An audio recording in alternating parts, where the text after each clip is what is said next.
Jadi Pak Taufik dan rekan sekalian, saya ingin sampaikan rasa terima kasih atas kesempatan untuk bisa berbagi pandangan, berbagi visi terkait dengan apa yang menjadi gagasan untuk Indonesia ke depan.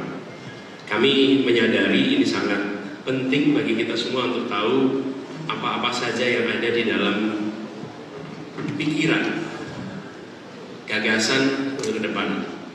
Dan ini penting sekali. Kami lihat ada dua.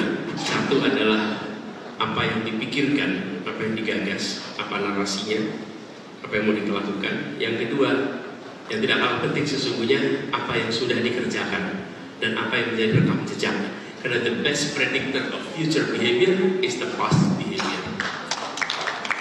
Prediktor terbaik atas apa yang akan dikerjakan justru yang sudah dikerjakan. Jadi kami nanti sebagian, Mbak Firda, adalah yang memang ke depan, tapi juga sebagian nanti merujuk atas apa yang sudah dikerjakan di Jakarta khususnya.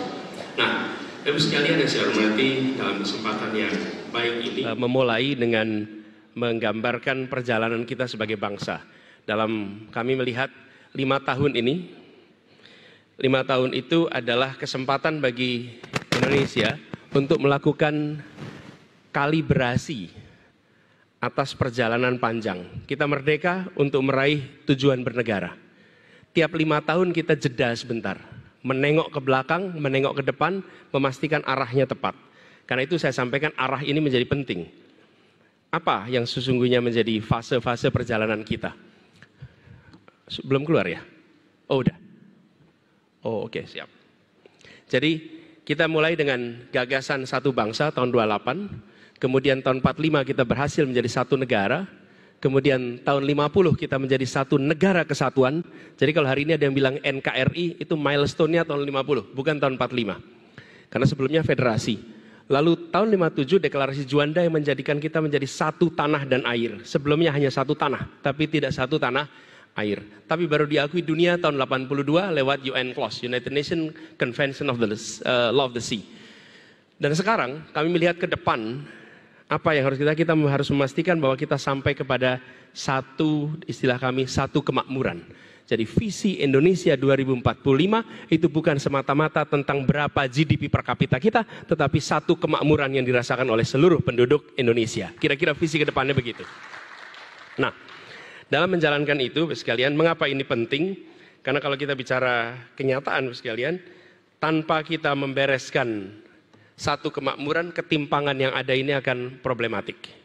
Ini kenyataan yang sekarang kita hadapi hari ini. Pertumbuhan ekonomi kita belum berhasil dalam menyelesaikan pengangguran, tapi juga ketimpangan yang ada ini menjadi PR yang sesungguhnya. Balkanisasi yang terjadi tahun 90-an itu diawali bukan dengan political problem, tapi justru diawali dengan economic disparity yang ekstrim. Kawasan, kalau lihat pendapatan per kapita waktu itu, Slovenia itu 175% dari rata-rata per kapita, sementara Kosovo itu hanya 50% dari rata-rata per kapita. Begitu juga dengan unemployment. Employment opportunity di Kosovo berbeda dengan di Slovenia, berbeda dengan di Montenegro, berbeda dengan di Makedonia. Disparitas yang terjadi di sana itu jarang didiskusikan. Yang dibicarakan adalah perbedaan etniknya, perbedaan sukunya, bahasanya. Tapi kenyataan bahwa disparitas itu terjadi di Balkan selama beberapa dekade overlook.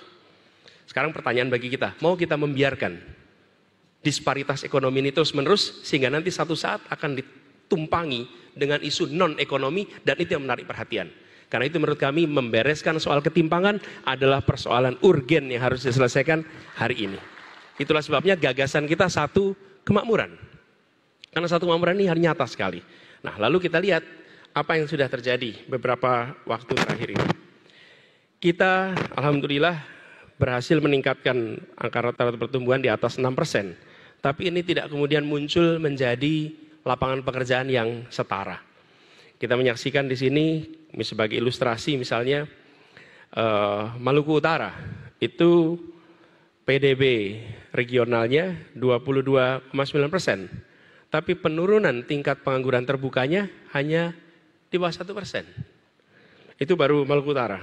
Kemudian masyarakat di banyak tempat menjadi penonton, tidak menikmati besarnya pertumbuhan ekonomi yang ada di kawasan itu. Dan kalau kita lihat lebih jauh, investasinya meningkat, tapi penyerapan tenaga kerjanya justru menurun. Mari kita lihat tabel dari tahun 2013 sampai 2022. Kalau kita perhatikan di sini, investasi meningkat 2013 dari 399 triliun meningkat menjadi 1.200 tahun 2022, tapi penyerapan tenaga kerja signifikan menurun kalau kita perhatikan di sini. Begitu juga dengan ketika kita melihat kawasan kontribusi sektor untuk tenaga kerja. Sektor pertanian, manufaktur itu menyerap 44% tenaga kerja dan ini menurun. Sementara pertambangan yang hanya menyerap 1% justru investasinya meningkat di situ. We need to change. Ini harus berubah. Justru kita harus mendorong sektor-sektor yang menyerap tenaga kerja untuk mengalami peningkatan.